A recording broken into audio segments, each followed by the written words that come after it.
하나님 말씀 전하도록 하겠습니다. 캐나다의 델하우지 대학이라고 있죠. 저쪽 대서양 쪽에 델하우지 대학이 있습니다.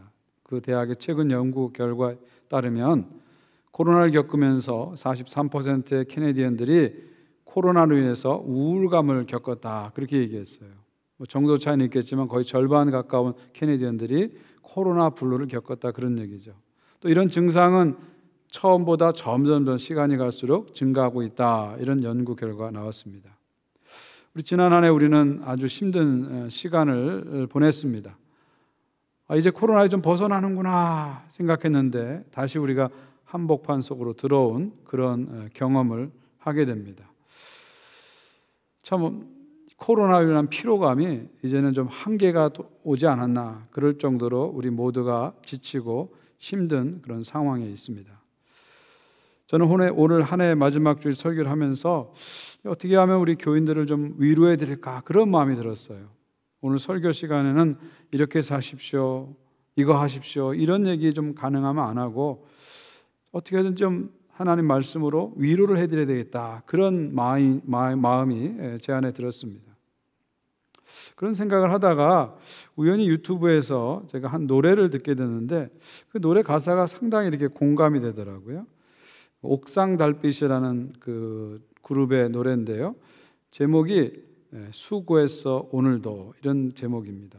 제가 노래를 잘하면 탁 기다치면서 좀 불러드리면 좋을 텐데 그러지 못하지만 그냥 잔잔히 읽어드리겠습니다. 세상 사람들 모두 정답은 알긴 할까? 힘든 일은 왜 한 번에 일어날까?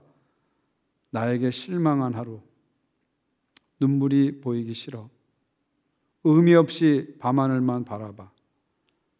작게 열어둔 문틈 사이로 슬픔보다 더 큰 외로움이 다가와도. 수고했어 오늘도. 아무도 너의 슬픔에 관심이 없대도 난 늘 응원해. 수고했어 오늘도. 아무도 너의 슬픔에 관심이 없대도 난 늘 응원해. 수고했어 오늘도. 우리가 인생을 살다 보면 아무도 내 슬픔에 관심이 없는 것처럼 느껴질 때가 사실 있잖아요. 아무도 내 힘든 것 몰라준다고 생각될 때가 있잖아요. 사실 우리가 살아가면서 우리를 힘들게 하는 것은 힘든 상황보다는요, 힘든 상황보다 우리를 더 힘들게 하는 것은 내 힘든 것을 나눌 사람이 없을 때 우리는 더 힘들어집니다. 그래서 우리는 나는 혼자야, 이런 생각을 종종 하게 됩니다. 제가 이번 주간에 특별히 환우들을 이렇게 찾으면서 전화를 좀 드렸습니다. 우리 코로나 힘든데 거기다가 질병까지 얻으셔서 얼마나 힘드실까, 그런 마음에서 이야기도 나누고 기도 제목도 함께 나눴어요. 제가 전화를 마치면서 항상 모든 분에게 이런 말씀 드렸어요. 집사님 힘내십시오.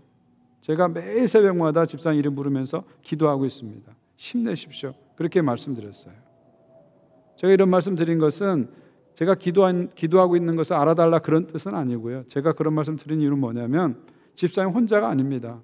제가 기도하고 있고요, 성도들이 기도하고 있고 교회가 기도하고 있습니다. 그거를 전달해 주고 싶었던 거죠. 저같이 부족한 목사도 성도들의 아픔에 괴로워하면서 어떻게 하든지 기도하려고, 기도해 드리려고 애를 쓰고 있습니다. 하물며 사랑의 하나님께서 우리의 슬픔을 모르지 않으십니다. 우리의 아픔을 기억하지 못하지 않으십니다.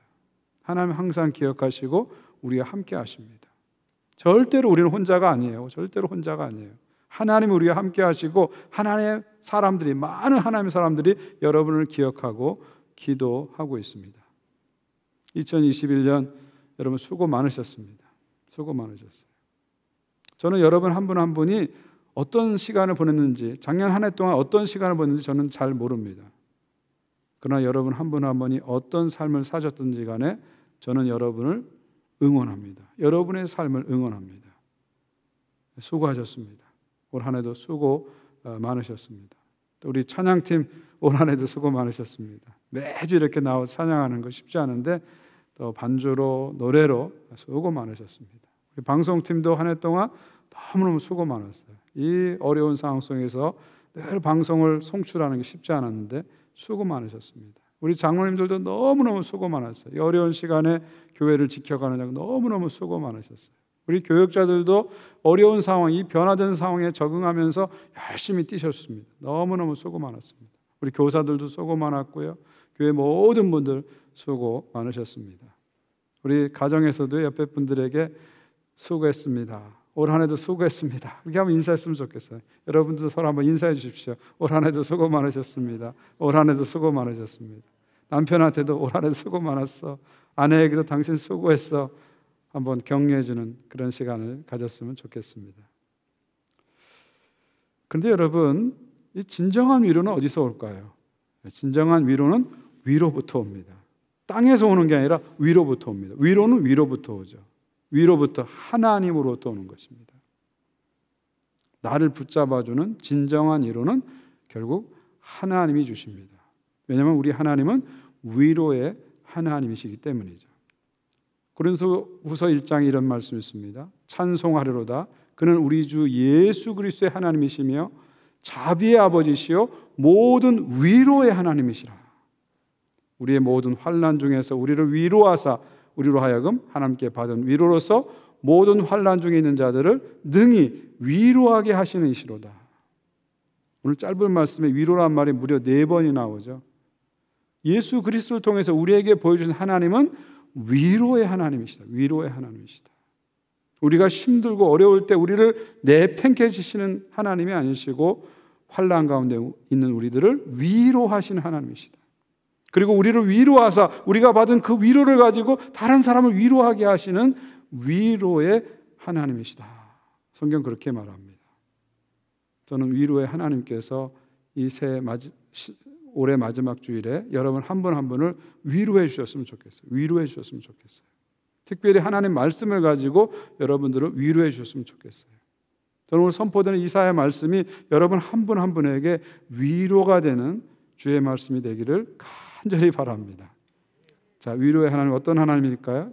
첫째, 위로의 하나님은 업어주시는 하나님이십니다. 업어주시는 하나님. 3절 말씀 보십시오. 야곱의 집이여 이스라엘 집에 남은 모든 자여 내게 들을지어다. 배에서 태어남으로부터 내게 안겼고 태에서 남으로부터 내게 업힌 너희여. 우리 하나님은 하나님 백성들을 업었다 이렇게 말씀하시죠. 내게 업힌 너희여, 내가 너희들을 업었다 말씀하시죠. 처음부터 지금까지 계속 업고 다니셨다 말씀하십니다. 특별히 이스라엘 민족이 태어날 때부터 하나님은 이스라엘 백성들을 업으셨다 그렇게 말씀하시죠. 출애굽기 말씀 보십시오. 내가 애굽 사람에게서 어떻게 행하였음과 내가 어떻게 독수리 날개로 너희를 업어 내게로 인도하였음을 너희가 보았느니라. 무슨 말씀이에요? 지금 출애굽 사건을 묘사하는데 출애굽 사건은 한마디로 뭐냐면 하나님께서 업으신 사건이라는 거예요. 어미 독수리가 새끼 독수리를 업어서 옮기듯이 우리 하나님께서 이스라엘 백성을 애굽에서 업으셔서 옮기셨다는 거예요. 출애굽 사건은 이스라엘 민족의 시작이 되는 사건이잖아요. 본격적인 시작이잖아요. 그때부터 하나님은 업으셨다 말씀하시죠. 뿐만 아니라 우리 하나님은 광야 40년 동안 이스라엘 백성들을 업으셨습니다. 신명기 말씀 보십시오. 광야에서도 너희가 당하였거니와 사람이 자기 아들을 아는 것 같이 너희 하나님 여호와께서 너희가 걸어온 길에서 너희를 안으사 이곳까지 이르게 하셨느니라. 지금 모세는요 광야 40년을 어떻게 묘사하고 있어요? 하나님께서 백성들을 안으시고 업으신 것으로 묘사하고 있는 거죠.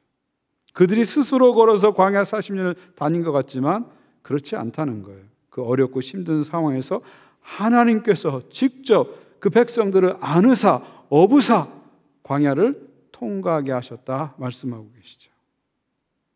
출애굽에서 업으신 하나님, 광야에서 업으신 하나님은 지금도 이 백성을 업고 계시다 말씀하시죠.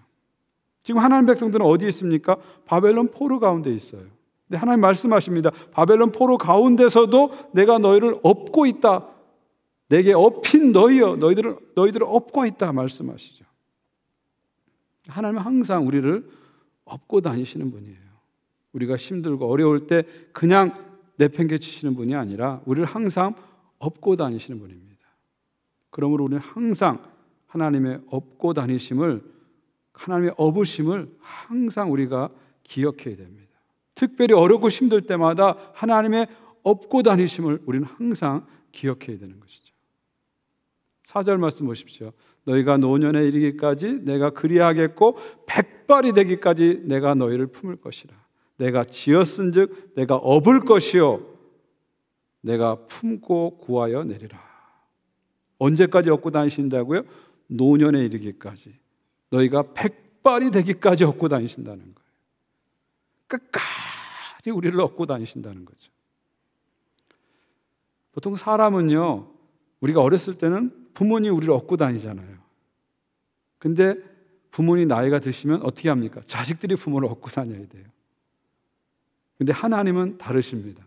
우리가 어렸을 때도 하나님이 우리를 업으시고요, 우리가 젊었을 때도 우리 하나님이 우리를 업으시고요, 심지어 우리가 백발이 될 때도 우리를 항상 업고 다니신다는 거예요. 무슨 말이에요? 우리는 나이가 몇 살인지 상관없이 언제나 하나님 앞에서 어린아이라는 거예요. 하나님이 업고 다니는 아이와 같다, 그런 얘기입니다. 저희 어머님이 연세가 90이신데요, 제가 어머니한테 전화드리면 항상 저는 어머님 앞에서 그냥 어린아이예요. 그냥 늘 걱정하시는 막둥입니다, 제가. 그래서 항상 전화하시면 밥 잘 먹어라, 몸 조심해라, 건강하라, 목 관리 잘해라, 자상하게 얘기를 하셔요. 그러니까 제가 아무리 나이를 많이 먹어도 우리 어머님 앞에서는 그냥 애기예요. 막둥이 애기입니다. 저는 하나 앞에서 우리가 똑같다고 생각해요. 여러분이 20살이든 30살이든 40살, 50살, 60살, 70살, 80살, 90살일지라도 여러분 다 하나 앞에서 아기입니다. 항상 하나님은 우리를 아기처럼 안으시고 업으시고 함께 하십니다. 함께 하세요. 우리 하나님은 업어주시는 하나님이세요. 업어주시는 하나님이세요. 저는 성도들이 항상 이것을 좀 기억했으면 좋겠어요. 제가 이렇게 목회를 하다 보니까 성도들이 의외로 하나님을 무서워하는 그런 경향들이 있어요. 겉으로는 우리가 사랑의 하나님을 고백하는데 깊이 들어가서 얘기를 해보면 의외로 하나님을 무서운 분으로 자꾸 이렇게 생각합니다. 여러분, 하나님은 무서운 분이 아니십니다. 우리를 업어주시는 아버지 같으시고 업어주시는 어머니 같으신 분이에요. 억압하는 분이 아니라 업어주시는 분이세요. 우리가 잘못하면 막 책망하는 무서운 선생님이 아니라니까요. 경찰관처럼 검사처럼 우리 잘못만 찾아내시려고 눈에 불을 켜고 다니시는 그런 분이 절대 아니십니다. 항상 우리를 감싸주시고 안아주시고 업어주시고, 우리가 연약하고 부족해서 넘어지고 쓰러질 때 우리를 다시 일으켜 세우시고 다시 용서해 주시고 다시 품어주시는 분이 우리 하나님이세요. 저는 성도님들이 항상 이 업어주시는 하나님을 경험했으면 좋겠어요. 그래서 인생을 살다가 힘들 때 난 혼자야 이렇게 생각하지 마시고요, 자꾸 하나님께 업히시고 안기시고 그러면서 하나님 주시는 사랑과 은혜로 치유를 경험하는 그런 은혜가 있었으면 좋겠습니다. 여러분 항상 기억하십시오. 여러분 믿는 하나님은 업어주시는 하나님이십니다. 하나님의 업어주심을 항상 기억하면서 그 은혜 안에 사시기를 주님의 이름으로 축원드립니다. 두 번째로 위로의 하나님은 구원하시는 하나님이십니다. 우리 하나님은 업어주실 뿐만 아니라 우리를 구해내시는 하나님이시죠. 13절 보십시오. 내가 나의 공의를 가깝게 할 것인지 그것이 멀지 아니하나니 나의 구원이 지체하지 아닐 것이라. 내가 나의 영광인 이스라엘 위하여 구원을 시온에 베풀리라. 이 구원을 시온에 베풀리라, 이 말은 포로 해방을 얘기하는 거예요. 이스라엘 백성을 다시 시온으로, 예루살렘으로 돌아오게 하겠다, 이걸 말씀하시는 거죠. 구원 사건을 일으키시겠다, 그런 말이에요. 구원 사건을 일으키시겠다. 지금 이스라엘 백성들은 어디에 있습니까? 바벨론 포로 가운데 있어요. 그러면서 낙심하고 절망하고 있어요. 그리고 때로 하나님 원망합니다. 우리를 왜 이렇게 고통 가운데 두십니까? 왜 우리를 구해내지 않으십니까? 왜 지체하고 있습니까? 이렇게 답답한 상황 가운데 있습니다. 근데 하나님께서 뭐라고 말씀하세요? 내가 지체하지 않을 것이다. 내가 너희들을 구원할 것이다. 구원을 시온에서 베풀 것이다. 너희들을 다시 포로에서 해방시켜서 예루살렘으로 돌아오게 할 것이다. 그렇게 말씀하세요. 우리 하나님은 구원하시는 하나님이세요. 구원하시는 하나님이세요. 자, 그 구원을 어떻게 이루어 가십니까? 1절 보세요. 벨은 엎드려졌고 느보는 구부러졌도다. 여기서 벨과 느보는 바벨론 신을 얘기합니다. 바벨론 신을 얘기해요. 벨은 히브리어는 바알입니다. 같은 뜻이에요. 벨, 바알 같은 뜻이에요. 주인이라는 뜻이죠. 벨은 바벨론의 신이에요. 그래서 바벨론의 왕들의 이름 보면 벨이 들어가요. 마지막 바벨론 왕이 누구예요? 벨사살이잖아요. 벨사살. 또 느보는 바벨론의 신인 마두룩의 아들이라는 뜻이에요. 그 느보라는 이름도 바벨론 왕들의 이름에 항상 들어가죠. 바벨론의 최고 전성기, 바벨론을 제국으로 완성한 바벨론 적의 아버지가 누구예요? 느보갓네살이에요. 느보갓네살. 느보가 들어가는 거죠. 그러니까 벨이 엎드려졌다, 느보가 구부렸다. 이 말은 뭐예요? 바벨론이 이제 와장창 무너진다 그런 말이에요. 남유다가 바벨론에서 멸망을 받았어요. 그런데 하나님께서는 그 바벨론을 무너뜨리신다는 거예요. 실제로 어떻게 일어납니까? 페르시아 제국이 일어나서 바벨론을 무너뜨리잖아요. 그리고 그 페르시아 제국을 세운 고레스가 어떻게 합니까? 유다 백성들을 해방시켜 주잖아요. 사실 이런 일은 고대 시대에는 있을 수 없는 일입니다.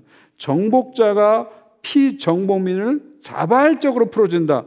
고대 시대 이런 일이 한 번도 일어난 적이 없어요. 근데 하나님께서 고레스 가운데 역사하셔서 전혀 누구도 생각하지 못한 이런 구원의 사건이 일어나는 거죠. 무슨 얘기입니까? 우리 하나님께서는 우리가 생각하지 못하는 방법으로, 우리가 생각하지 못하는 계획으로 우리를 구원하시는 분이라는 거예요. 이 하나님의 구원은 누구도 막을 수 없는 거예요. 하나님의 계획은 누구도 알 수 없어요. 그런데 하나님은 당신께서 작정하신 계획을 우리가 생각하지 못하는 방법으로 이루어내시는 겁니다. 보통 이스라엘 백성 어떤 생각하셨을까요? 우리가 출애굽 때 애굽에 갇혀 있을 때 모세를 보내서 우리를 건져냈지. 그러면서 그들은 뭘 기대했을까요? 우리 가운데 지도자가 나와서 우리를 건져낼 거야. 이렇게 생각하고 있었어요. 근데 하나님의 생각은 완전히 달랐어요. 이방 왕 고레스를 통해서 이스라엘을 구원하는 희한한 방법을 쓴 거예요. 이게 바로 신의 한 수입니다. 우리 인간이 전혀 생각하지 못하는 신의 한 수가 나타난 거죠. 지금 이스라엘 백성들은 왜 하나님이 우리를 구원하지 않느냐, 왜 지체하시냐 그렇게 말하는데 하나님은 당신의 계획을 다 세워놓으시고 하나님의 방법으로 구원을 이루어 내신 것이죠. 지금 우리 상황도 마찬가지입니다. 우리가 지금 코로나 한복판에 있어요. 이게 언제 끝날까? 이 코로나가 언제 끝날까? 언제 이것이 끝나서 다시 마스크를 다 벗고 우리 형제자매들이 얼싸 안으면서 밥도 먹고 친교할 수 있는 그날이 언제 올까? 우리가 그리워하는 그 옛날의 정상, 그 옛날의 일상이 언제 회복될까? 우리는 늘 답답합니다. 하나님이 너무 지체하시는 것 같은 그런 느낌이 들 때가 있어요. 그런데 여러분, 하나님이 작정하신 뜻은요, 어떻게 이루어질지 몰라요. 하나님의 구원은 어떻게 나타날지 몰라요. 우리는 그 하나님의 구원을 지금도 기대하는 것이죠. 미국에 가면은요, 옐로스톤이라는 큰 국립공원이 있어요. 어마어마한 크기의 공원입니다. 한국의 경기도만한 국립공원이에요. 제가 한 20년 전에 우리 아이들 데리고 대륙횡단을 한번 했는데 그때 한번 거기 가봤어요. 정말 어마어마하더라고요. 그 공원 입구에서 저 들어가는데 몇 시간 걸려요. 그 들어가는 데까지만 몇 시간 걸려요. 어마어마하게 큰 공원입니다. 근데 그 옐로스톤 공원에 1988년에 큰 산불이 일어납니다. 그래서 그냥 산불이 팍 번져가지고 이 불이 꺼지지 않는 거예요. 미국 연방정부, 주정부가 나서가지고 많은 인력을 동원하고 많은 장비를 동원하고 헬기를 동원하고 별수단을 다 썼어요. 근데 불이 안 꺼지는 거예요. 총 1억 달러를 썼대요. 그래도 불이 안 꺼지는 거예요. 그래서 불이 몇 달 동안 계속 타는 거예요, 산불이. 근데 여러분, 어떻게 그 불이 꺼졌는지 아십니까? 놀랍게도 그의 예년보다 일찍 내린 눈이 불을 꺼버렸어요. 11월인데 눈이 확 오는 바람에 불이 순식간에 꺼져버린 거예요. 사람이 그렇게 많은 돈을 투자하고 그렇게 많은 장비를 투자하고 그렇게 많은 인력을 투자해서 불을 끌려고 했는데 안 꺼진 거예요. 근데 하나님께서 눈 한 방으로 꺼버리는 거예요. 눈 한 방으로 꺼버리는 거예요. 저는 이것이 하나님의 역사라고 생각해요. 이 코로나가 언제 어떻게 끝날지 우리는 모릅니다. 그러나 하나님이 계획하시면, 하나님이 개입하시면 저는 놀라운 일이 일어날 것이라고 믿습니다.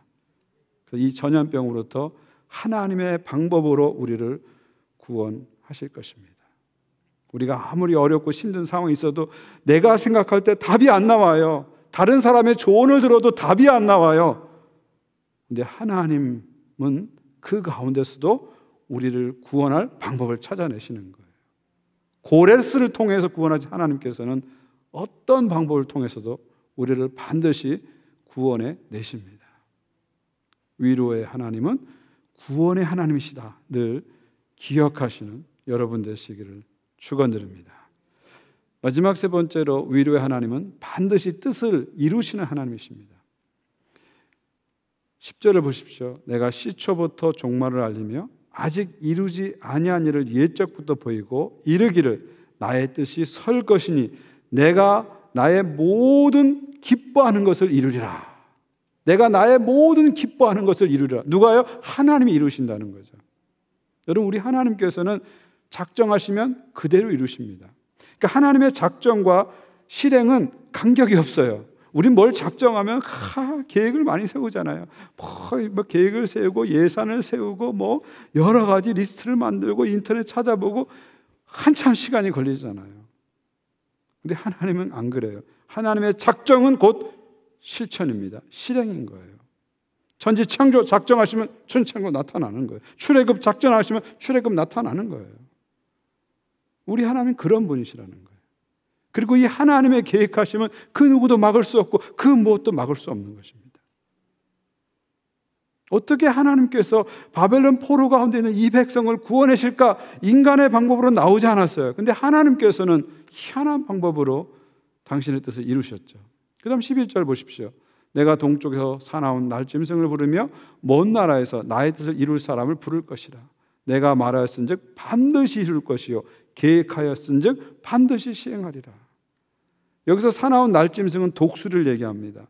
동쪽의 독수리 누굴 말할까요? 고레스를 얘기하는 거예요. 먼 나라에서 나의 뜻을 이룰 사람들 누굴 말해요? 사람 누굴 말하는 거예요? 고레스를 얘기하는 거죠. 먼 나라에서 고레스를 불러가지고 하나님이 작정하신 포로 해방이라는 이 작정하신 뜻을 하나님은 이루신다는 겁니다. 무슨 말이에요? 하나님이 작정하시면 반드시 된다는 겁니다. 내가 말하였은즉 반드시 이룰 것이다. 하나님 인간이 아니시기 때문에 시건치 않으십니다. 말하야 하는 것은 반드시 이루십니다. 계획하였은즉 반드시 시행하리라 말씀하고 계시죠. 위로의 하나님은 그냥 우리를 위로만 해주시는 분이 아니라 당신의 작정한 뜻을 반드시 이루시는 하나님이십니다. 특별히 10절 말씀 보게 되면 내가 시초부터 종말을 알리며 이런 말씀이에요. 시초부터 종말을 알렸다. 시초부터 종말을 알렸다. 이게 무슨 말이에요? 하나님은 처음 시작부터 종말을 다 알고 계시고 준비하고 계시다 그런 말이에요. 태초부터 종말까지 다 준비하고 계시는 거예요. 그러니까 태초에 천지를 창조하시면서 하늘과 땅을 창조하시면서 마지막에 새 하늘과 새 땅의 창조까지 다 준비하고 계신다는 거예요. 알파와 오메가 되신 하나님께서는 처음도 붙잡고 계시고 마지막도 붙잡고 계시는 거예요. 처음도 아시고 마지막도 아시고 인류 역사 전체와 우주 역사 전체를 알고 계시다, 붙잡고 계시다 그런 말씀이에요. 우리 성경 읽으면 그걸 알게 되잖아요. 창세기 1장은 뭐로 시작돼요? 천지 창조, 하늘과 땅의 창조로 시작되죠. 계시록 마지막 22장은 뭘로 끝나요? 새 하늘과 새 땅의 도래. 하늘과 땅의 창조부터 새 하늘과 새 땅의 도래까지 창세기부터 계시록까지 하나님은 전체를 다 계획해 놓으시고 그 계획 속에서 당신의 역사를 이루어 가시는 거죠. 그러므로 알파 오메가 되신 하나님 믿는 사람들은 시작과 끝을 아는 사람들이에요. 시작과 끝이 보장된 사람들이다, 그런 말이에요. 우리 시작과 끝을 알기 때문에 정리된 인생을 사는 거예요. 믿지 않는 사람들은 시작도 모르고 끝도 모르기 때문에 혼돈의 인생을 사는 거예요. 답이 없는 인생을 사는 거예요. 그럼 우리는 하나님, 알파 오메가 하나님을 믿기 때문에 시작을 합니다. 그리고 끝도 아는 것이에요. 그래서 정리된 인생을 사는 겁니다. 그리고 마지막 결말을 알기 때문에 두려워하지 않는 거예요. 결말을 알기 때문에 불안하지 않는 거예요. 물론 우리도 중간에 살아가면서 안 믿는 사람처럼, 세상 사람처럼 어려움도 겪고 고난도 겪고 상처도 받고 실패도 하고 좌절도 당합니다. 그런데 우리는 그 속에서 답을 알잖아요. 의미를 알잖아요. 답을 알고 의미를 알면 아무리 힘들고 어려워도 그것을 이겨내고 극복하고 해석하고 나갈 수 있는 힘이 나온다는 것이죠. 여러분, 시험 칠 때 답을 다 알면은 어때요? 불안해요? 안 불안해요? 불안하지 않죠. 내가 답을 다 아는데 뭐가 불안해요? 인생도 마찬가지입니다. 답을 알면 불안하지 않는 거죠. 시초부터 종말까지 다 아시는 알파 오메가 하나님을 믿게 되면은 우리가 답을 알게 되는 거예요. 우리가 왜 성경이 있는 거예요? 이 답을 찾기 위해 성경이 있는 겁니다. 답을 찾기 위해 성경이 있는 거예요. 이제 이번 토요일부터 우리가 창세기 1장부터 읽기 시작하는데요. 그리고 마지막 날 이제 계시록 22장까지 읽게 될 겁니다. 저는 이번에 성도님들이 성경 읽어가면서 창세기부터 계시록까지, 창조부터 종말까지 하나님의 그 뜻을 좀 찾는 시간이 됐으면 좋겠어요. 하나님의 위대한 구원의 계획과 구원의 드라마를 한번 쫙 훑어보는 그런 시간이 됐으면 좋겠어요. 그래서 답을 몰라서 답답한 인생을 살지 않고 이제는 답을 갖고서 사는, 답이 있는 그런 인생을 살았으면 좋겠습니다. 답을 하는데 왜 우리가 불안합니까?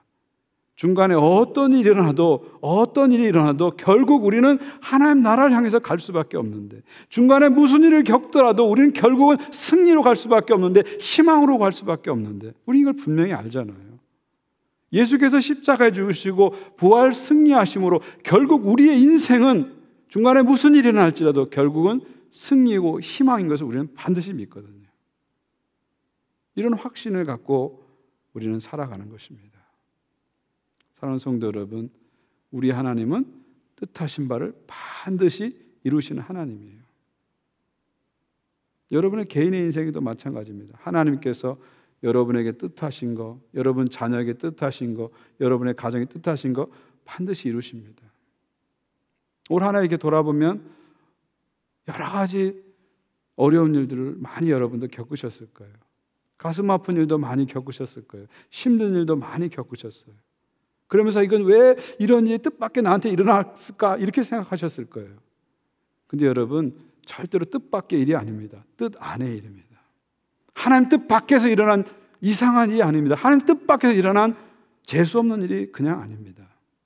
하나님 뜻 안에서 이 모든 일이 아름답게 쓰여질 겁니다. 하나님 뜻 안에서 이 모든 일이 새롭게 드러날 것입니다. 반드시 당신의 뜻을 이루시는 하나님, 바로 위로의 하나님이시죠. 사랑하는 성도 여러분, 위로의 하나님은 어떤 분이십니까? 우리를 업어주시는 하나님이십니다. 위로의 하나님은 어떤 분이십니까? 우리를 구원해 내시는 하나님이십니다. 위로의 하나님은 어떤 분이십니까? 반드시 뜻을 이루시는 하나님이십니다. 날마다 이 하나님의 위로하심, 업고 다니심을 여러분이 경험하시기 바랍니다. 올 한 해 나를 업고 다니시고 나를 위로해 주신 하나님께 감사를 올리시면서 한 해를 마감하십시오. 그리고 새해 정말 어떤 일이 나를 기다리고 있는지, 무슨 일이 나를 기다리는지 아무것도 알지 못하지만 지난 한 해 나를 업고 다니신 하나님께서 새해도 나를 업고 다니시고 나를 품어주시고 안아주실 것을 기대하면서 담대하게 새로운 한 해를 향해서 나가시는 여러분 모두가 되시기를 주의 이름으로 축원드립니다. 하나님 아버지, 감사합니다. 지난 한 해를 돌아보면서 어렵고 힘든 일도 많이 있었지만 그 가운데서 우리를 붙잡아 주시고 우리와 함께 해 주시고 때로 우리가 주저앉아서 어찌할 바를 모를 때도 우리를 업어주시고 안아주신 하나님께 감사와 영광 올려드립니다. 감사로 한 해를 마감하면서 또 하나님을 새롭게 신뢰하면서 새로운 한 해를 향해서 나가는 우리 모든 주의 백성들 되게 하여 주시옵소서. 예수 그리스도의 이름으로 기도하옵나이다. 아멘.